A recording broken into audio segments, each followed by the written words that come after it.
pinasuan, hanggang na parang kuwebang madilim, walang lagusan. Malagim ang sasabitin bago mo pa marating ang liwanag ng iyong buhay na palaging alanganin. Hindi ka tatagal kung may taga ka sa dibdib. Kailangan lagi kang handa sa tutuklaw sa iyong panganib, dahil dalawa lang ang pwede mo ditong kahantungan: sementeryo lang o sa kulungan ng mga halang. Simula na naking pasukin ang pintong walang labasan, hindi ko matiyak kung ito pa ba ay may lagusan. Alam kong sandamo ka lang nakaabang sa akin, nasuntok sa kaliwat kanan, di ko alam kung saan nanggaling. Habang nakapiring ng tela ang mga mata, ginugulpi ng bawat taon na miyembro sa loob lamang ng 30 segundo. At pagtapos papasuan sa daliri, magsisilbing patunay na ikay isang kasapi ng true style na respetado dito sa Pinas. Pula man o asul, banderang pilit na tinataas. Lahat yan isang katas mula sa veterano uno. Nagngangalan Joseph Satan, ni respeto ng husto, ni respeto rin si Maynard bilang veterano dos. Isa sa kumanta ng homeboy na hindi malalaos. Kinilala rin ng veterano 3, yun ay si Rino,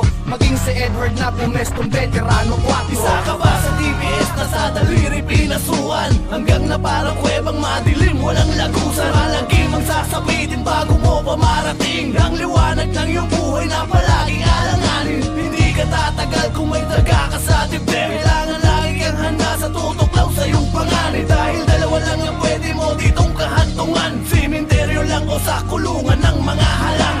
Ganap na Mayo 5, anibersaryo na naman. Mga veterano OG homeboy ay nagtutumpukan sa iisang lugar, iba't ibang hudpa nang galing. Bawat hood ay may nire-respetong hari kung ituring. Bitbit ang mga kawal mula sa pinaghari ang kalye, bawat isa laganap ang pangalan sa kanilang baluarte. Parte na sa paksang ito pangalang Melvin Monyo, nagmula pa sa Baklaran sa gawin ng Tomas Claudio. Gumaganap ang pangalan mula timog hanggang norte, mahilig sa armas na 4-5 di kalibre, hanggang sa mapadpad sa aking kinalakihan sa lugar ng Cavite kung saan may isang kilalang pangalan na umugong bilang si OG Mako. Tubong Pasay na kalbong tisoy na may pagkabordado, at sila'y mga orihinal na gangstang nakilala ko, na handang magbuwis ng buhay para sa kinahanayang grupo. Isa ka ba sa TBS na sa daliri pinasuan, hanggang na parang kuwebang madilim, walang lagusan. Malagim ang sasabitin bago mo pa marating ang liwanag ng iyong buhay na palaging alanganin. Hindi ka tatagal kung may taga ka sa dibdib. Kailangan lagi kang handa sa tutuklaw sa iyong panganib, dahil dalawa lang ang pwede mo ditong kahantungan: sementeryo lang o sa kulungan ng mga halang. Marahil ay marami ang nagtataka kung sino ba ang sumulat nitong awit na mumulat sa mata ng mga hindi alam kung anong tunay na ganap.